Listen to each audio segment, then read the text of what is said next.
ആ വഴി അന്വേഷിച്ചില്ലെങ്കിൽ പിന്നെ നിങ്ങളുടെ പത്രത്തിന് എന്താ ഒരു ഒരു സാധാരണ രീതിയിലുള്ള ഒരു ഗൗരവമുള്ളത്? അപ്പോൾ ഉടനെ കണ്ടെത്തിയിരിക്കുന്നു മുഖ്യമന്ത്രിയുടെ വിദേശയാത്ര.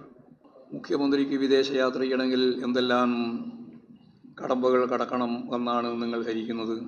മുഖ്യമന്ത്രിക്ക് സ്വകാര്യ യാത്ര രാജ്യത്തിൻ്റെ വെളിയിലേക്ക് പോകണമെങ്കിൽ കേന്ദ്ര ഗവൺമെൻറ്റിൻ്റെ അംഗീകാരം വാങ്ങണം.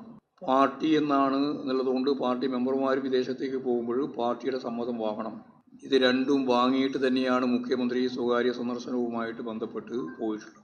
അപ്പോൾ അതൊരു വലിയ വാർത്തയാക്കി, അതെന്തോ ഇന്നേ വരെ സംഭവിക്കാതെ പുതിയ ഒരു കാര്യമാക്കി അവതരിപ്പിച്ച് ചർച്ച ചെയ്യുക.